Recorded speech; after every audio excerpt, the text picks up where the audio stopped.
کی بلیاں ایک کر دینے والی چیز ہے موت لوگوں۔ اللہ کے نبی علیہ السلام نے ارشاد فرمایا اس موت کو کثرت سے یاد کرو۔ تو موت وہی موت جو لذتوں کو ختم کر دینے والی ہے۔ آجاتی ہے وہاں موت جہاں گھر نہیں ہوتا، بہتوں کو کفن تک کے میسر نہیں ہوتا۔ اللہ رب العالمین نے قرآن مجید کی سورۃ الرحمن میں ارشاد فرمایا کل من علیہا فان، پوری زمین پر جتنے بھی زیرو ہے، جتنے بھی جاندار ہے، جتنے بھی جاندار ہے، جتنے بھی نفوس ہے، سب کو ہر حال میں فنا کے گھاٹ اترنا ہے، موت کے گھاٹ اترنا ہے۔ لذتوں کو ختم کر دینے والی سے مقابلہ نہیں، سابقہ پڑھنا ہے، کرنا ہے۔ اللہ نے ارشاد فرمایا کل نفس ذائقۃ الموت، ہر نفس کو موت کا مزہ چکھنا ہے، ہر نفس کو موت کا مزہ چکھنا ہے۔ یہ موت کیا ہے؟ موت ہے کیا جانتے ہو آپ؟ جان جسے کہتے ہیں مراد روح، روح کیا ہے نا؟ روح ایک معاف کیجیے گا جسم سے روح کا نکل جانا۔ پھر آپ یہ کہیں گے کہ روح کیا ہے؟ آپ یہ کہیں گے روح کیا ہے؟ حضرات روح ایک غیر مرئی چیز ہے۔ روح ایک غیر مرئی چیز ہے، ہم اسے دیکھتے نہیں ہیں لیکن ہے، سانس چل رہی ہے ہماری، رگو ریشے میں خون کر رہے ہیں ہمارے، جان باقی ہے۔ لیکن جب خون رک جائے، حرکتیں بند ہو جائیں، جان ہمارے جسم سے جان جب نکل جائے جسے ہم دیکھ نہیں رہے ہیں، تو حضرت انسان کی زندگی موت میں تبدیل ہو جاتی ہے۔ اور یاد رکھیے آپ، موت جب بندے کی واقع ہو جاتی ہے تو ہم میں سے کتنے سناتن دھرمی اور کتنے سے فلقیدہ لوگ یہ سوچتے ہیں کہ جب روح نکل گئی تو اب کوئی معنی نہیں ہے، جلا دیا، خاک میں ملا دیا، پانی کے حوالے کر دیا۔ نہیں حضرات سنیے آپ، روح جب نکلتی ہے، صحیح حدیث کے حوالے سے میں آپ سے ذکر کروں، روح جان جب کسی کی نکالنا ہوتی ہے تو فرشتے آتے ہیں، اچھے آدمی کے پاس آتے ہیں، برے آدمی کے بھی پاس آتے ہیں، جان تو سب کی نکلنی ہے ایک نہ ایک روز۔ یہ محدد عمر، یہ مقررہ عمر جو ہمیں ملی ہوئی ہے، جتنے سال کی بھی ملی ہوئی ہے، یہ عمر ایک نہ ایک روز ختم ہو جائے گا، کسی کی بھی ہو۔ جان جب فرشتے نکالتے ہیں، کسی اچھے آدمی کی جان نکالنے کی بات جب آتی ہے، آپ جانتے ہیں فرشتے بڑی خوبصورتی کے ساتھ، نہایت ادب و احترام کے ساتھ فرشتوں کی آمد ہوتی ہے، اور وہ فرشتے جنت سے ریشمی کفن لے کر کے آتے ہیں، جنت سے ریشمی کفن لے کے آتے ہیں فرشتے، اور بڑی سنجیدگی کے ساتھ مومن کی روح کو جسم سے نکال لیتے ہیں۔ آپ نے دیکھا ہو، اور یہ دیکھیے آپ، یہ روح فرشتے نکال لینے کے بعد ایسا نہیں ہوا کہ بس چھوڑ کر کے یہ فضا میں یا آسمان کی طرف اچھال کر یا قبر میں یوں ہی ڈال کر چلے جاتے ہیں فرشتے، نہیں۔ کسی کی جان جب فرشتے نکالتے ہیں، مومن آدمی کی جان جب نکالتے ہیں فرشتے تو آسمان کی طرف لے جاتے ہیں۔ بزرگوں کی توجہ تو مرکوز ہے، چلو یہ خالی کرسیاں بھی تو ہیں، تعداد جو کچھ بھی ہے اللہ کا احسان عظیم ہے، الحمدللہ۔ دیکھنے والے تو ہر پروگرام اور جلسوں میں دیکھ کر چلے جاتے ہیں، لیکن جو نہایت منظم پلان کے ساتھ آتے ہیں، عزم بالجزم کے ساتھ آتے ہیں، وہ الحمدللہ رہتے ہیں، وہ ہے اللہ کا شکر۔ تو جو آئے چلے گئے اللہ انہیں بھی اجر عظیم عطا فرمائے، اور جو ہے اللہ انہیں بھی اجر جزیل عطا فرمائے۔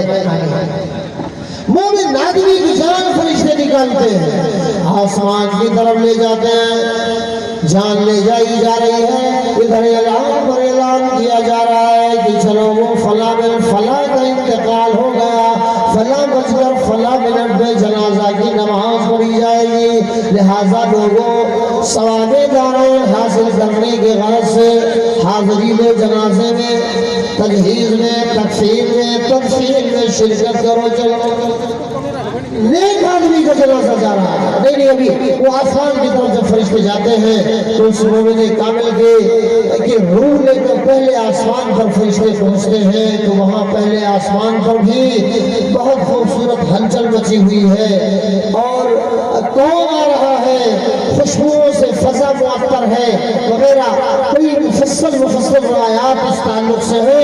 اللہ کے نبی جناب محمد رسول اللہ صلی اللہ علیہ وسلم نے ارشاد فرمایا، مومن کی جان فرشتے روح لے کے آسمان کی طرف جاتے ہیں، پہلے آسمان کے فرشتے اس مومن آدمی کی جان کا، روح کا استقبال کرتے ہیں، احترام کرتے ہیں، کون آیا، کہاں سے آیا۔ پہلے آسمان پر لے جانے کے بعد فرشتے پہلے آسمان والے دوسرے آسمان کی جانب رہنمائی کرتے، تیسرے، چوتھے، پانچویں، چھٹویں، ساتویں آسمان کی طرف رہنمائی کی جا رہی ہے۔ جان کو، روح کو نیک ہے، اچھی ہے، حقوق نہیں، معاملات خراب نہیں ہے، ہر اعتبار سے عبادات دیکھو، عبادات میں بھی، معاملات میں بھی، معاشیات میں بھی، اقتصادیات میں بھی کہیں مسنگ نہیں ہے، کلیئر ہے معاملہ۔ ایسے کی روح کو علین میں نیک روحوں کے ساتھ، جانوں کے ساتھ شامل کیا جاتا ہے، اور جان واپس لائی جا رہی ہے، ساری تیاریاں کمپلیٹ، اب بندے کا جنازہ اٹھایا جا رہا ہے۔ دیکھا اور قبرستان میں اس نیک آدمی کی جان کو، روح کو، میرے کہنے کا یہ مطلب ہے کہ ایسے نہیں ہے کہ ہم مر گئے تو کہانی ختم ہو گئی جیسے ہم آرام سوچے بیٹھے، ایسا لگتا ہے قبرستان پر کسی کے جنازے میں شریک ہوئے، ہم لے گئے مردے کو قبرستان، ایسا لگتا ہے کہ جیسے قبر یہ کسی اور کی تو ہوگی یا ہو سکتی ہے لیکن میری نہیں ہو سکتی ہے، کیونکہ جنازے میں شرکت کا مقصد، اس کا راز جو ہے وہ یہی ہے کہ بندہ اپنے جنازے کو یاد کرے، اپنی قبر کو یاد کرے، اپنی موت کو یاد کرے، جی ہاں کثرت سے یاد کرے۔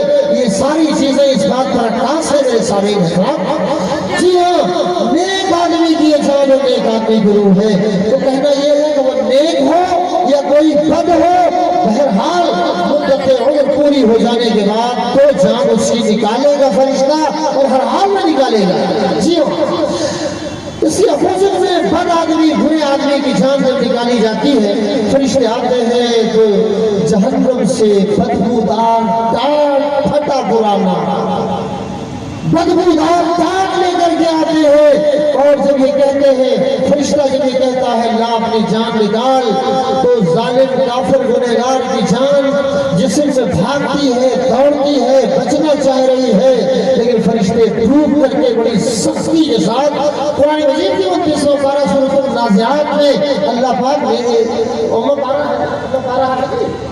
سورۃ النازعات میں اللہ رب العالمین نے بڑی اچھی وضاحت فرما دی ہے، جناب غور کرو۔ اعوذ باللہ من الشیطان الرجیم، بسم اللہ الرحمن الرحیم، والنازعات غرقا والناشطات نشطا والسابحات سبحا فالسابقات سبقا فالمدبرات امرا۔ قسم ہے ان فرشتوں کی جو کانٹے بن کے آتے ہیں، قسم ہے ان فرشتوں کی جو کانٹے بن کے آتے ہیں، اور رگوں میں گھس کے بے دردی سے روح کھینچ لاتے ہیں۔ ظالم آدمی کی، گنہگار کافر کی، بدبخت کی جان فرشتے نکالتے ہیں، بڑی سختی کے ساتھ ڈوب کر نکالتے ہیں، آسمان کی طرف لے کے جانے چاہتے ہیں، لیکن پہلے آسمان ہی میں انٹری نہیں ہو رہی ہے۔ یہ کون آیا جس کی بدبو سے ساری فضا مسموم ہوتی جا رہی ہے، زہریلی ہوتی جا رہی ہے؟ یہ کون آیا جو بدبودار ہے؟ بڑا بڑا خراب ہے، بڑا گنہگار ہے، نہیں اس کو آسمان پہ جانے نہیں دیا جا رہا ہے۔ بڑی سختی کے ساتھ ہمارے غیظ و غضب کے فرشتے پہلے آسمان سے اٹھا کے اسے زمین پر پٹک دیتے ہیں بڑی بےدردی کے ساتھ۔ حضرات کیا آپ نے جانا ہے کہ آپ نے سمجھا ہے؟ جان نکلتی ہے، یہ برحق ہے، یقین کرنا ایمان لانا واجب ہے ہم پر، ہمارے لیے اور آپ کے لیے، اور یقیناً موت جس کو ہم غیر مرئی چیز کہتے ہیں وہ اٹل حقیقت ہے، اس سے سب کا سابقہ پڑنا ہے۔ قرآن مجید میں اللہ رب العالمین نے ارشاد فرمایا اینما تکونوا یدرککم الموت ولو کنتم فی بروج مشیدہ۔ یہ مکانات بناتے ہیں لوگ، یہ حویلی نما مکانات، یہ بنگلے، یہ جوڑیاں، یہ کوٹھیاں بناتے ہیں، گارا کتنے کا، سیمنٹ کتنا، بالو کتنا، ریت کتنی، کیا اللہ یہ بہت مضبوط بناؤ، بیمار لائے گئے ہیں باہر سے، مستری لائے گئے، بناؤ جیسے بھی کر کے لیکن مضبوط بناؤ۔ مضبوط بنانے کا کیا معنی؟ یہ معنی کہ اچانک چھت نہ گرے کہ میں مر جاؤں، یہ معنی مضبوط بناؤ آندھی طوفان آئے دیوار گرنے نہ پائے کہ میں میرے بچے مر جائیں۔ جس سے بھاگنے کی بات، ہم بچنے کی بات کر رہے ہیں، وہ اٹل ہے، وہ حقیقت پر مبنی ہے، اسے آنا ہے، کسی بھی حال میں آنا ہے۔ میرے بزرگوں قرآن مجید نے اس کا شاندار نقشہ کھینچا ہے، آپ سورۃ الجمعہ میں پڑھ لیجیے۔ قل ان الموت الذی تفرون منہ، اے پیغمبر آپ کہہ دیجئے کہ لوگوں وہ موت جس سے تم بھاگ رہے ہو فإنہ ملاقیکم، وہ یقیناً تمہیں آ لگے گی، وہ تمہیں آ جائے گی تمہارے پاس، یعنی فرشتے موت آ جائے گا تمہارے پاس۔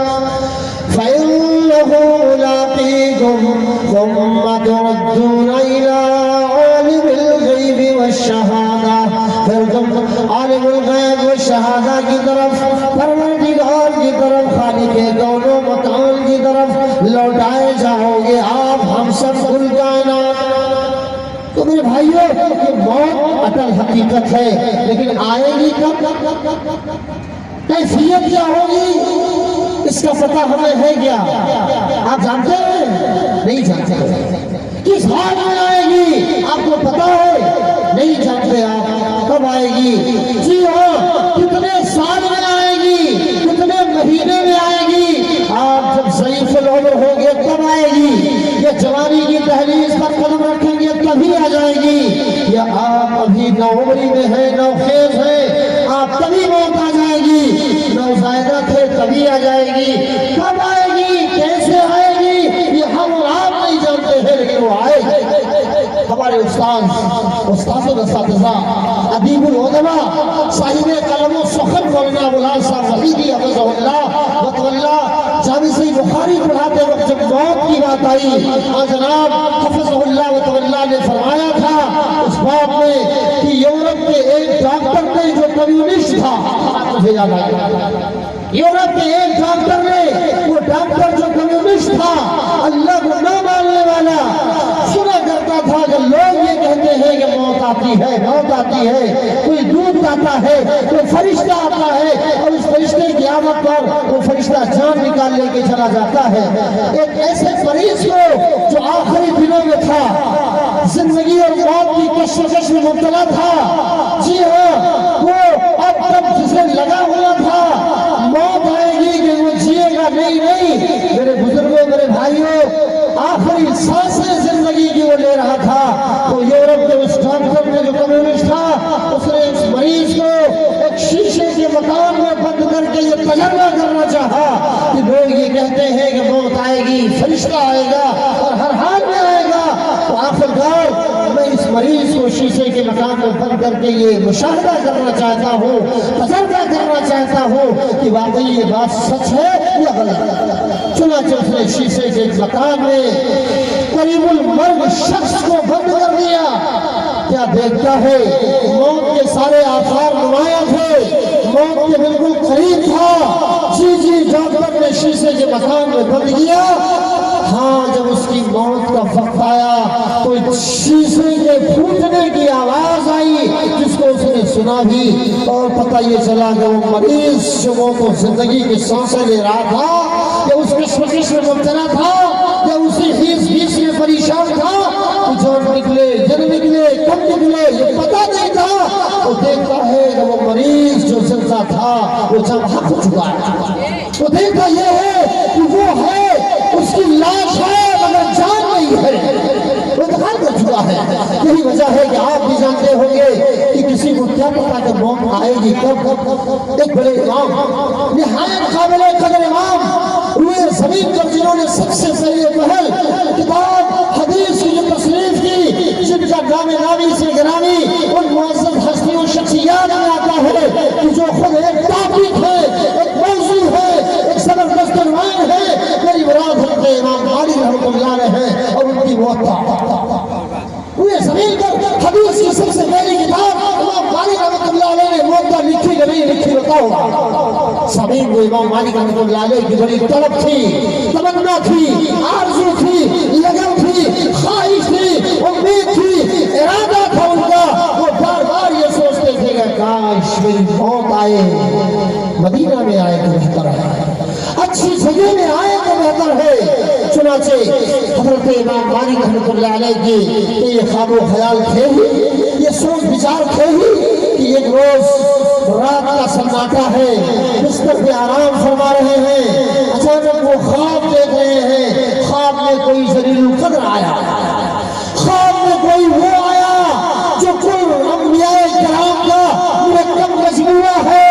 میری مراد آمنہ کے لال حضرت محمد رسول اللہ صلی اللہ علیہ وسلم سے۔ حضرات سامعین کرام، ہم غور کریں وہ کون خواب میں آئے؟ پیغمبر اعظم محسن انسانیت جناب محمد رسول اللہ صلی اللہ علیہ وسلم خواب میں آئے، اور آپ نے اپنے دست مبارک کی 5 انگلیاں دکھائیں، خواب ختم ہو گیا۔ یاد رکھیں آپ، جامع صحیح بخاری وغیرہ کی روایت ہے، اٹکل بچوں مارنے گئے تو یہ اسٹیج ہے عزیزوں کا ہوتا ہی نہیں ہے۔ اللہ ہم سب کو بچائے، بچنے کی توفیق محمد فرمائے، اور کتاب و سنت تاریخ و سیر کی روشنی میں موضوع کے تحت باتیں کہنے کے اللہ توفیق بخشے، اور اس سے زیادہ عمل کی توفیق دے اللہ تعالیٰ، آمین ثم آمین۔ سامعین حضرات، حضرت امام مالک رحمۃ اللہ علیہ خواب ختم ہو گیا، رات ختم ہو گئی، یعنی کہ رات جب ختم ہوئی صبح اٹھے، آپ اس سرپرائز، آپ اس سسپنسیت میں ہیں، حیرانی میں ہیں، حیرت میں ہیں، حیرت زدہ ہیں آپ کہ اللہ وہ کون آئے؟ پیغمبر اعظم صلی اللہ علیہ وسلم، صحیح بخاری کا روایت، کیا روایت؟ اللہ کے نبی صلی اللہ علیہ وسلم کی شکل میں شیطان کسی بھی حال میں ہرگز نہیں آ سکتا ہے۔ تو یہ خواب سچا تھا۔ رسول پاک صلی اللہ علیہ وسلم نے 5 انگلیوں کا اشارہ فرمایا۔ صبح ہوئی، امام مالک رحمۃ اللہ علیہ نے اپنے چوبدار تیز ترار ہر کارے کو بلا لیا اور کہا کہ وہ میرے مددگار جاؤ، تم وقت کے بعد میرے خواب کے پاس فلاں جگہ چلے جاؤ اور ان سے میرا خواب ذکر کرو، لیکن حوالہ میرا نہ دینا، میرا نام نہ بتانا، یوں کہنا کہ یہ خواب اس طرح سے دیکھا گیا۔ بات جب خواب کی آئی اور جایا گیا، بندہ جب پہنچا تعبیر بتانے والے کے پاس، خواب کی تعبیر والے کے پاس، اور جب یہ بتایا کہ اس طرح کا خواب دیکھا ہے تو تجربے کے مطابق صلی اللہ علیہ نے عرض کیا کہ روئے زمین پر اس وقت مجھے ایسا لگتا ہے کہ یہ خواب حضرت امام مالک رحمۃ اللہ علیہ کے علاوہ کسی اور نے نہیں دیکھا ہوگا۔ پھر فرمایا گیا غیب کا علم صرف اللہ کے پاس ہے، غیب کا علم صرف اللہ رب العالمین کے پاس ہے، لیکن میرا تجربہ بتا رہا ہے، میرا تجربہ بتا رہا ہے، میرا اندازہ بتا رہا ہے کہ وہ خواب میں جو آئے حضرت محمد رسول اللہ صلی اللہ علیہ وسلم جو 5 انگلیوں کا اشارہ کیا آپ نے، وہ دراصل سورہ لقمان کی 5 آیات کی طرف اشارہ ہے۔ 5 ان اللہ عنده علم الساعة قیامت کب نازل، قیامت کب واقع ہوگی، کب قائم ہوگی، یہ آسمان کب ٹوٹیں گے، یہ ستارے جب کب بے نور ہو جائیں گے، یہ زمین میں زلزلوں پر زلزلے کب آئیں گے، وہ خوفناک آواز کب آئے گی، یہ پہاڑ کھدی ہوئی روئی کے طرح کب ہو جائیں گے۔ علامات بتائی گئی ہے، احادیث صحیحہ کے اندر نشانیاں بتائی گئی ہے، آئے گی قیامت تب جب ساری کائنات فنا کے کھانے پر جائے گا اور کافی وقت تک یوں پڑی رہے گی انسانیت، کون کہاں گیا کچھ پتہ نہیں ہے، موسلا دھار بارش ہوگی، پھر قبروں سے لوگ اٹھائے جائیں گے، سور میں پھونک مارنے وغیرہ کے واقعات کی طرف نہیں جانا